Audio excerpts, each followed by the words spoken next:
I wanted to go over some logistics. I've muted everyone. We have set aside some time for a Q&A at the end. Please type your questions into the chat box at any time during the presentation, and we will answer them at the end of the session. This webinar is being recorded and will be available on the Sierra Club and NCAN website. We will send you a link to the webinar tomorrow. Please share it with your network that would like to get involved in making building codes better for everyone. So let's get started. As I mentioned, my name is Dina Maharaja, and I'm the Conservation and Development Program Manager at the Massachusetts Sierra Club. Sierra Club is the oldest and largest grassroots environmental group in the country. Here in Massachusetts, we have a 50-year legacy of protecting the environment through successful legislative, advocacy, and educational campaigns. We work with climate advocates across the state to support a number of sustainability initiatives in their communities. This includes working with communities in clean energy solutions, efficient heating and cooling programs, and transportation initiatives that will get us moving towards 100% clean energy for all. We would love to hear from you how we can support initiatives in your community. So reach out to us if you would like to learn more about our programs or want to get involved. I'm now going to hand it over to Rebecca to introduce NCAN and set the context for why your involvement in this program is so crucial. Hey everyone, can you hear me, Dina? Yes, perfect. Great. So thanks for the introduction. My name is Rebecca Winchurch-Knox. I'm our Clean Energy Organizer at Mass Climate Action Network. And just to give you a quick introduction to MCAN, MCAN was founded in 2000, and we are a learning network of chapters at the city and town level across Massachusetts. And we're a network of folks taking action to solve climate change. And we have about 50 chapters that represent more than 70 cities and towns across Massachusetts. So if you are not already part of a chapter, we would be happy to welcome your local group. And MCAN is focused on climate solutions. So we do everything from helping groups get climate-friendly bylaws passed through town meeting or city council to giving you guys a voice at the state level for policies and programs. And that's really why we asked you to join us tonight to reform our building codes on the state level and beyond. You can go on to the next slide.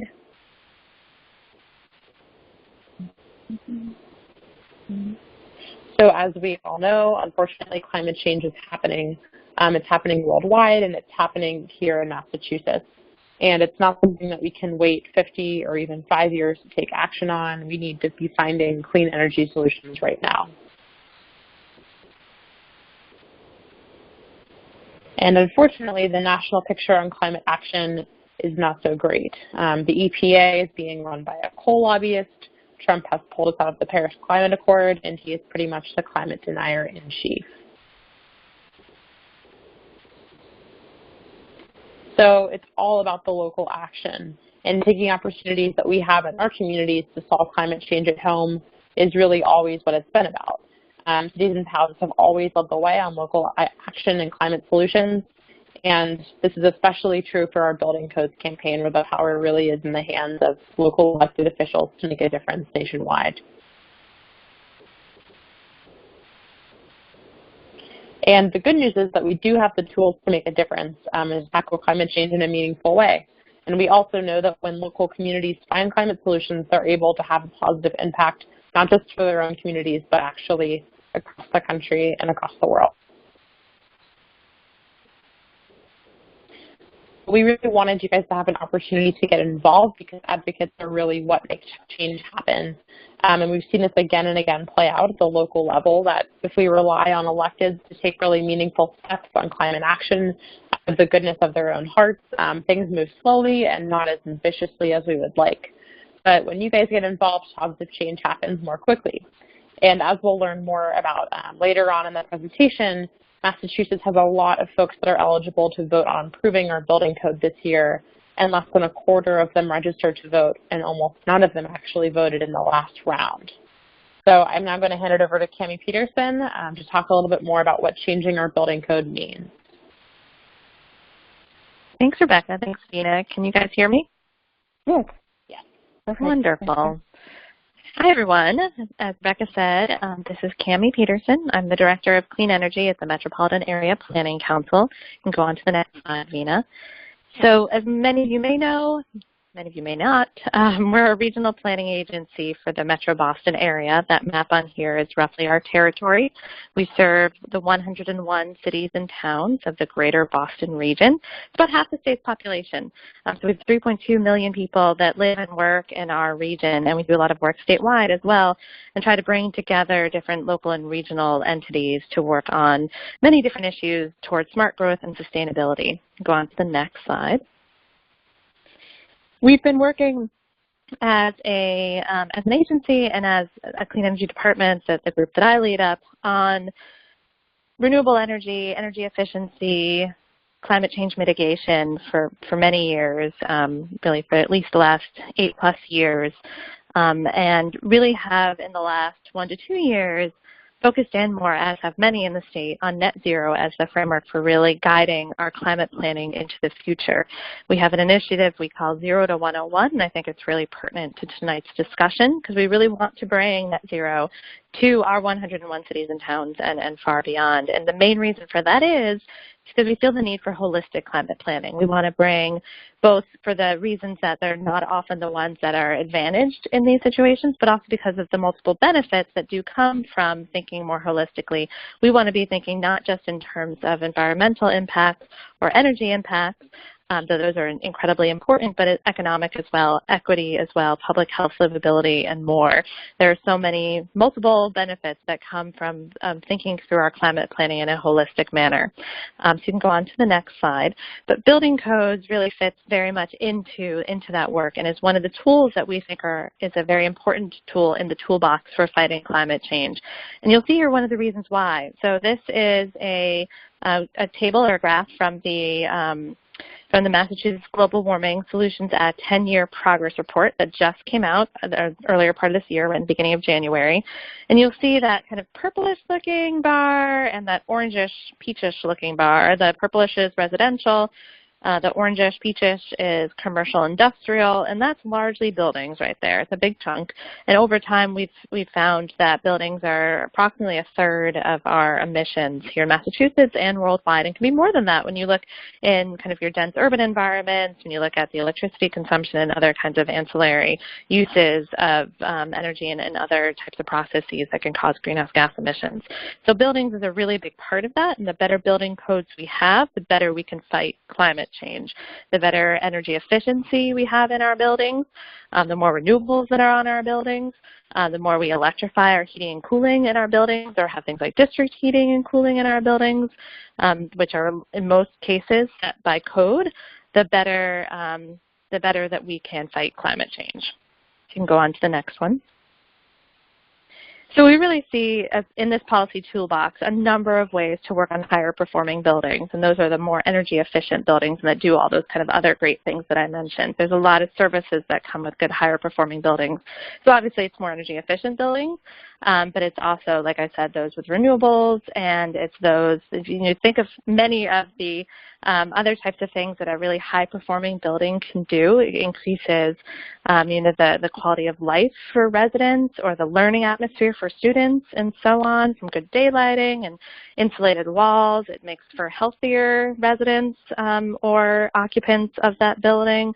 You can have connections to transit. You can have resiliency, many resiliency benefits that come from high-performing buildings. So it's a wide swath that's really meant by that. And the tools that we can use to achieve higher-performing buildings, or at least the ones that we're focusing on at MAPC, are really these 4 here. And the 3 on the left are more directly attached to building code. So we'll talk tonight about the International Energy Conservation Code. That's the farthest left there, the IECC. And that's America's model energy code, and it's something that most states here in the United States adopt to be their base building energy code, and that's the case here in Massachusetts. We'll talk more about that in a minute. There is that base building energy code, and we do amend it slightly here in Massachusetts, and we do have some more direct impacts throughout every year. that we can take on the base building energy code. So that's another tool that's directly related to the IECC that is part of the toolbox to achieve higher performing buildings. The stretch energy code, which I'm sure many of you are aware of, there's 250 stretch energy code adopted communities here in Massachusetts out of the 351. That's a very good percentage. Many of them have done that to become green communities and are following that. So that's another area where we can try to have a stretchier energy code. Can I try to have a net zero stretch energy code, which I know my colleagues here could talk to you more about as well. It's something we all would like to see, that stretch energy code becomes something that's more ambitious and more energy efficient. But there's also local ordinances. You'll see I have a sticker bar kind of between those. So there's zoning, there's permitting, there's streamlining the fees or reducing the fees for a more higher performing buildings. There's a lot of local ordinances that also can be part of that toolbox. Like I said, though, we're mostly focusing tonight on the IECC. Can go on to the next slide. So to take a step back from that, what is code? What are we talking about? I just mentioned how 3 out of the 4 tools that MAPC is really focusing on to make higher performing buildings are based on building code. What is it? So it's really just that whole set of regulations that helps address the structural integrity, the fire resistance, the safe exits, construction materials, all that stuff that goes into structural buildings that allow you to set the minimum requirements to really protect health, safety, and the general welfare of building occupants. And that's a FEMA definition. You can go on to the next slide. How we use that then here in Massachusetts in terms of our energy code is, like I mentioned, it's in statute that we adopt and fully integrate the latest International Energy Conservation Code. And this is a really important law. So right now, the Massachusetts Board of Building Regulations and Standards, BBRS, which is the board that oversees it, the board that's referenced in this definition here, they will be looking to adopt, hopefully this month, the most recent International Energy Conservation Code. That was actually voted on 3 years ago, and that's the 2018 code. And so hopefully Massachusetts will be adopting that any day.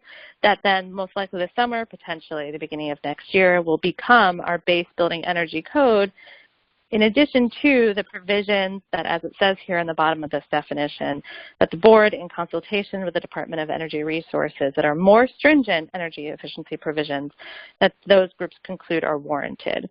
So that's a place for advocacy, and it's a place for watching and hoping to affect the state and really kind of moving to more stringent energy efficiency provisions. But that's the floor, is that IECC. So if we can make that floor higher, if we can make it more energy efficient, then we are already starting from a much, much better place. And that means not only here in Massachusetts, but throughout most of the nation where this is adopted as the state building energy code. So if we can lift that floor throughout much of the country, we're going to have a huge impact on greenhouse gas emissions. Next slide. So what's the potential? Can we get us to net zero? What's it doing for us now? What does this kind of mean in the context of it? So this is a slide from our friends at the Energy Efficient Codes Coalition, who's another partner in our group. They're a nationwide umbrella organization of many different groups, including affordable housing, utilities, many in the architecture and building space. And they really advocate for a more energy efficient code. And so you'll see here this slide where the IECC, the International Energy Conservation Code, made some really big leaps in savings in a couple of years there. So from 2006 to 2009, we achieved an additional 15% savings in energy efficiency from 2009 to 2012. 2009 too is when we saw our stretch energy code come online, our first one. There's an 18% jump in efficiency. Really important, good stuff there happening. But you can see then, people are like, whoa, whoa, whoa, and a lot of the those that were not so pro-efficiency really started to raise their hand and push back. And we've had less than 1% improvement the last 2 code cycles.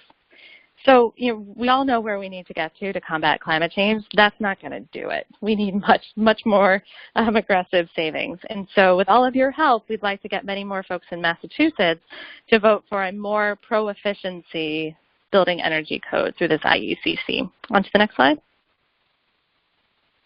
And better buildings are just win-win-win. So one of the big questions we're getting as we speak to more municipal staff members and others who could potentially vote on this or could potentially agree to have others vote on this is, is it going to be more expensive? Is it, is it really what we need to do? Is it necessary? Do we need to prescribe this? Why is this important to fitting in? It's, it's not saving people's lives. It is a life safety code, and it has tons of different benefits as well. We have a lot of materials on our site, on the MCAN site, on the Sierra Club site that can give you much more information on this. But you're making these building structures much more resilient. They're having better duct sealing. They're having better heating and cooling systems.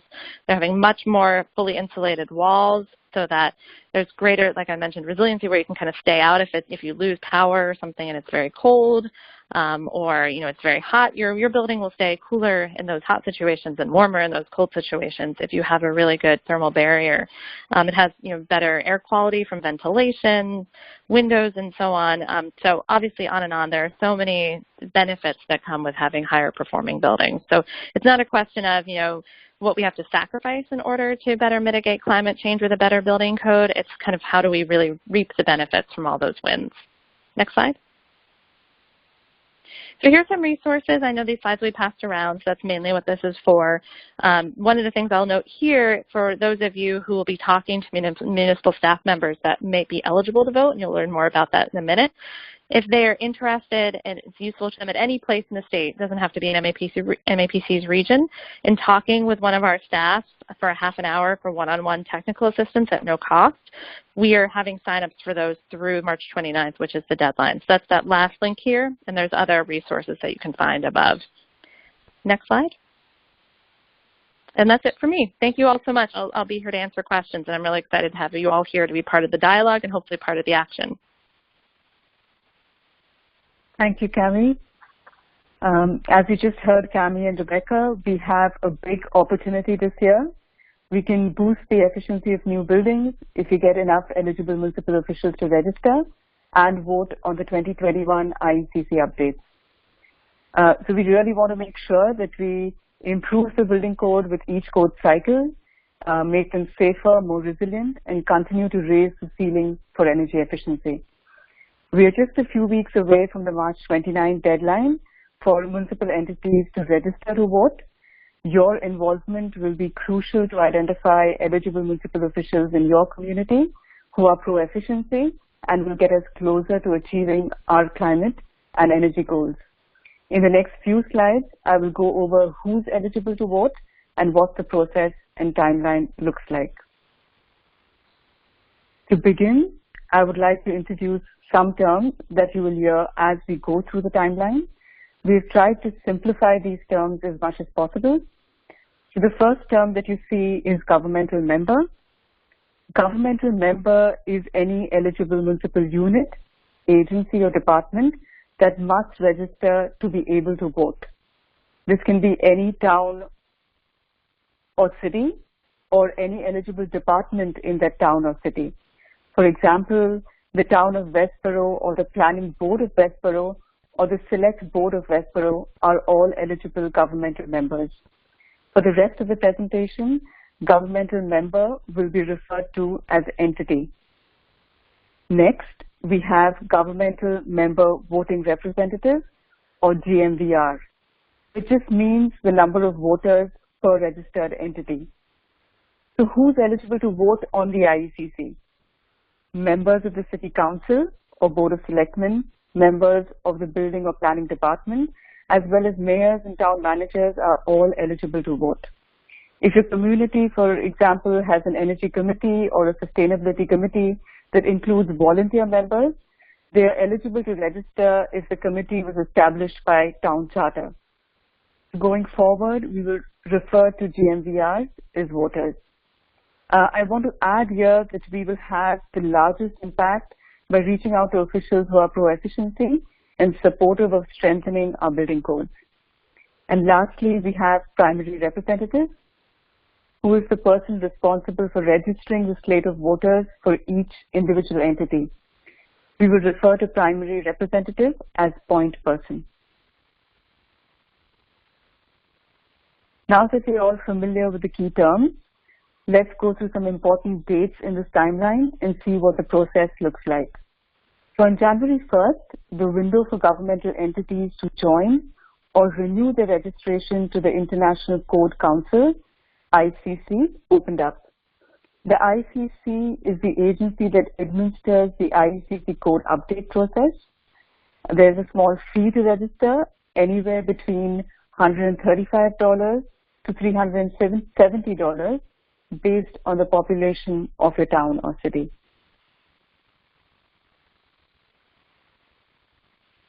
I just wanted to add here that it would be really helpful to share this information about the registration costs when you speak with your counselor or other eligible officials in your community so that they can plan for any budgetary approvals that might be required. March 29th, and we are just a few weeks away, is the deadline for governmental entities to register. What does that mean? It means that by March 29th, the point person for each entity should register to vote with ICC. This is important because if the point person is not registered by that date, the remaining slate of voters within that department or unit cannot be registered to vote. We now have a step-by-step video guide to the online registration process to make it easier for officials to register. Rebecca will tell you more about it, and we'll share a link with you after the webinar. A city or town also has the option to register multiple entities to vote. For example, both the planning department and the select board of Westboro can register as entities, or you can have only the town of Westboro register as an entity. If a community was registering, for example, 2 entities, then you would have a point person for each entity, and each entity would have to pay the registration fee. Registering multiple entities is beneficial because it increases your voting power, and this is possible if, with your help, we can reach out to the maximum number of pro-efficiency eligible officials and get them to register. We have a few weeks before we hit the March 29 deadline. There are communities that have already registered, and there are those in the process of doing so. So let us know which city or town you're in and how we can support you. After the March 29th deadline, with almost a 6-month window till September 23rd for the designated point person of each entity to register the slate of voters. Each entity, as you can see in the table, can have 4, 8, or 12 votes based on the population of the town or city. For example, communities with over 150,000 people have 12 votes per registered entity. Most communities in Massachusetts have 4 votes, but like I mentioned in the previous slide, if multiple eligible entities in the same community register, we can increase our voting power. For example, if the city of Somerville, which is 8 votes per registered entity, registers both their planning department and the members of the city council, they can double their number of votes to 16. Voting opens on November 13th. This is a tentative date, and we should have updated information a couple of months prior to voting. Voting happens online and takes 45 minutes to 2 hours. Our friends at the Energy Efficient Codes Coalition recommend a voting pizza party to make it a fun event where everybody can get together at the same place with their laptops and vote together as a group. Voting will be open for a 2-week period and will close on November 27th. Again, this is a tentative date, and we will update information as we hear from EECC, who's tracking that information for us. 2 weeks before voting opens, we will have an easy-to-understand final guidance document on the proposals to support. Proposals that boost energy efficiency will get a green light, and there will be a red light for proposals that roll back efficiency standards. To recap, March 29th is the deadline to register a governmental entity or entities and designate the point person for each entity. By September 23rd, each entity should register their slate of 4, 8, or 12 voters. The designated point person for each entity will be responsible for registering their slate of voters. Voting will take place between November 13th and 27th. Again, these are tentative dates that will be updated. I am the point person at Sierra Club, together with Rebecca from MCAN, So please feel free to reach out if you have any questions. We're really excited to have you on board and look forward to working with you. I'm now going to hand it back to Rebecca. Hey everyone, thanks to Cami and Dina for giving us really great presentations, and just a reminder to feel free to drop any questions that you have in the chat box. It's up at the top of your screen so that we can answer questions that folks have at the end of the presentation. So I'm just going to give a brief overview of some of the next steps that we can take to stay involved in this campaign and get folks registered who will vote the right way on the code.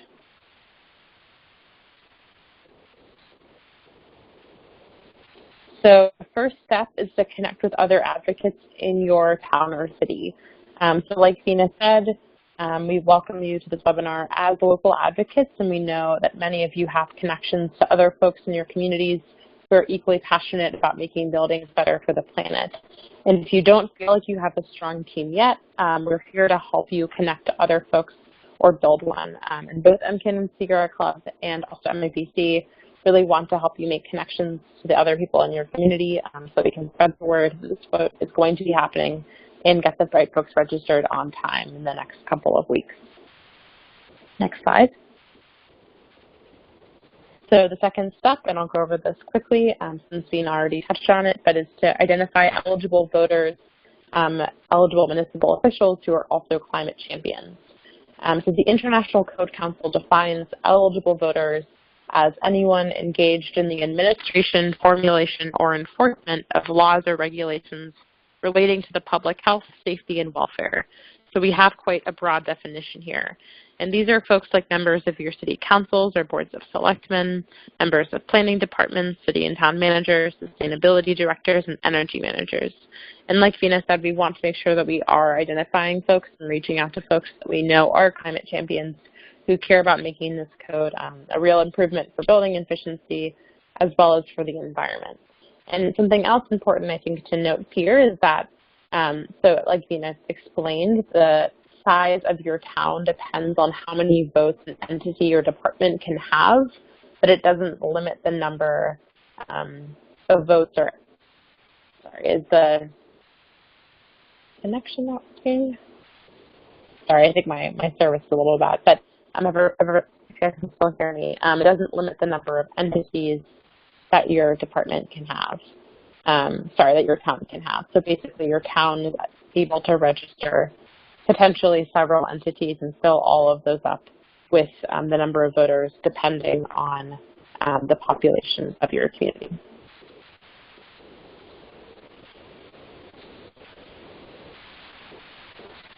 And so then the third step is to access our materials.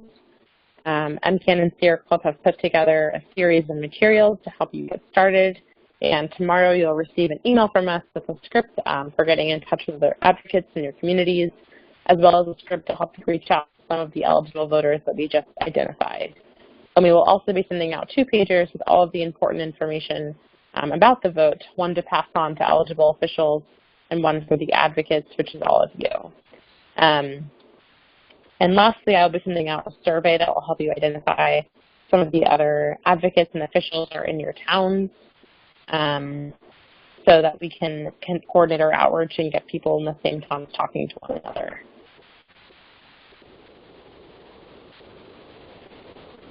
So here is a copy of our 2-pager for advocates, which some of you may have already seen, and this is a great resource that sums up all the information you learned today and can be easily shared with other folks who care about improving our building codes.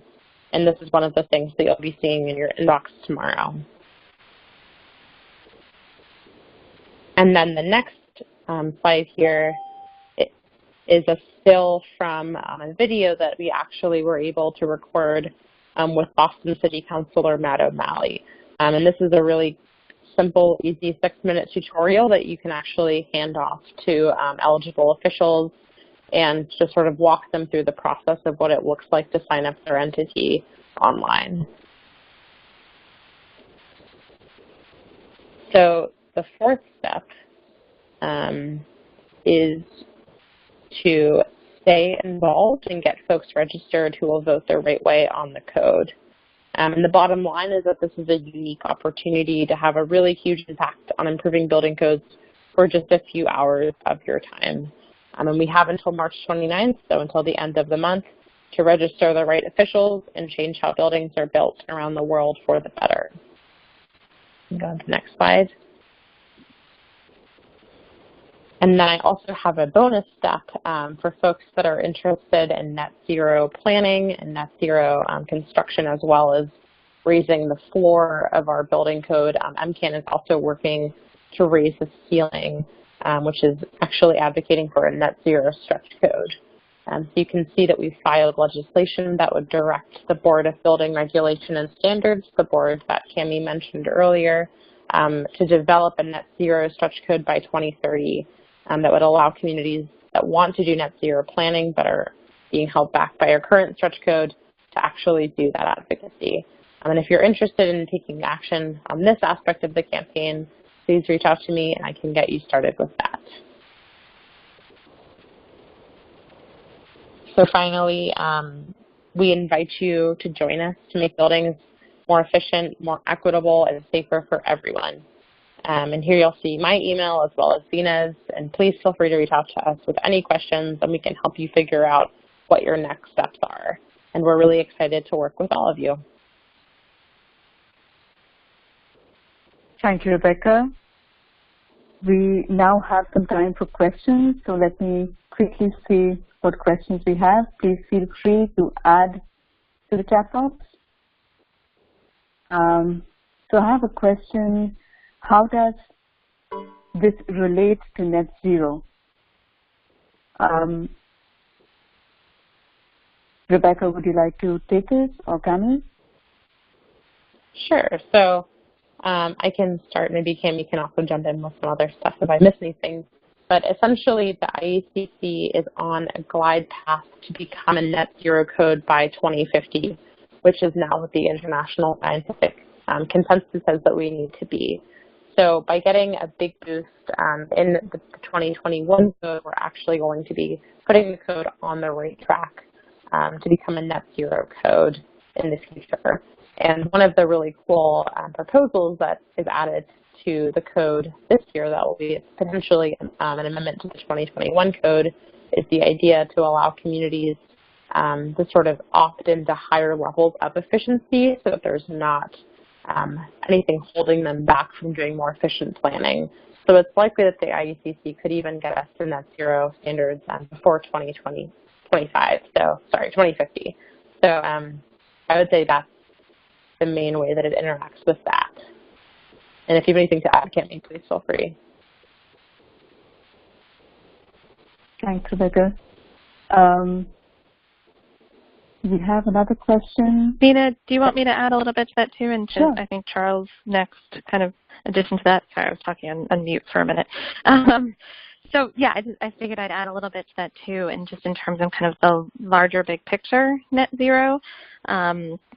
This obviously having a more efficient building code where the buildings that are built through new construction and major renovation have to comply with more strict energy efficient provisions are going to help us to achieve net zero more quickly and help to reduce greenhouse gas emissions.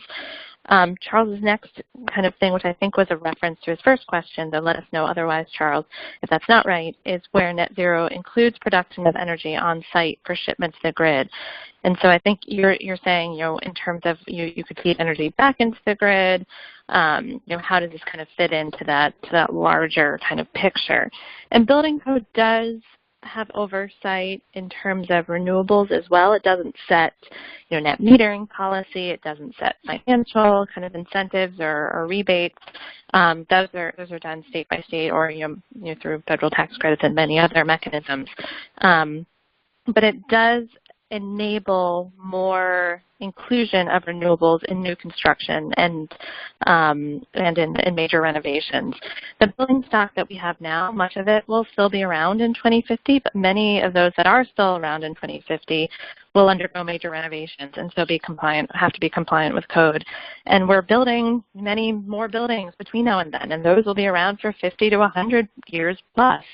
And so even though it doesn't touch every single building necessarily, and we obviously have much more work to do in many other sectors, including existing buildings, it does really have a great effect on kind of what is enabled or required on those new constructions or major renovations, and so can really set much more stringent energy efficiency requirements and allowances for renewables. I think he just clarified you need buy-in from the utilities, power distributors.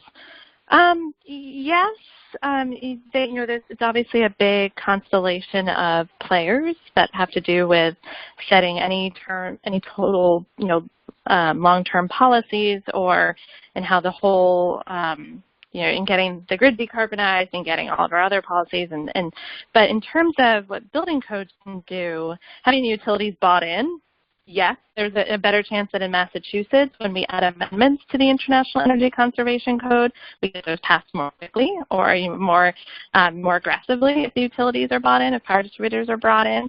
But that does not have an effect on the International Energy Conservation Code. We, by law, have to adopt that, and that is a nationwide code that's voted on by members not just in Massachusetts, but all over the country. And so, if that is our floor, and if that's voted on, so it's the most pro-efficiency possible, that comes in plus possibly more stringent amendments that hopefully we can get our utilities here in Massachusetts bought into. So I think there's a lot we can do kind of in all those angles. Thank you, Cami. We have another question that is, how can we counter concerns that this will drive up costs and drive away prospective builders in our community? Are there incentives for those building Chapter 40B affordable housing to deal with the added costs? I can take a shot at answering this, and Cami and Rebecca, please feel free to jump in. So we had a meeting with our coalition partners yesterday, and it seems there are a lot of studies that show that even when in the earlier updates, the earlier IECC updates, when there were efficiency improvements of about 38%, the cost for construction was less than 3%. So it's a myth that, having energy efficiency upgrades automatically increases costs. In fact, it is much easier to put in these things when you're constructing a building than to do it as retrofits. Cami, please feel free to add anything that I might have missed. I think that's right, Dina. We also, I don't know if either of you guys have it up on your sites yet. I don't think we quite yet, but we will within the next day or two. There's a new kind of myth-busting fact sheet that our partners at the Energy Efficient Codes Coalition put together to counter a lot of those concerns, because that is what, across the country, what people are hearing from builders, from affordable housing advocates, from just residents or those working in government and so on. And those are myths that have been perpetuated by those in the building industry, and I think at times they have been true, but Dina is exactly right that generally the costs have not been that much more, and that's upfront too. The payback is generally pretty quick, and the life cycle cost is much lower because you are saving a lot on your energy bills going forward. So there certainly are materials that our partners and that we have collected to help counter those concerns. In terms of incentives, it's not something the building code itself impacts directly. The DBRS does not create incentives, but there are certainly more and more that have been coming together through other state mechanisms, and happy to talk more about that at some point. But I would suggest kind of looking at, what's there through Mass Save, what's there through the Mass Clean Energy Center, what's there through a lot of other kind of incentives and rebates. And I think there is more and more kind of coming together, especially in the affordable housing space around, say, passive house and the multifamily affordable housing space, that is helping to offset some initial added costs. Thank you, Cami. We'll just wait for another few seconds to see if there are any additional questions. Please type it into the chat box.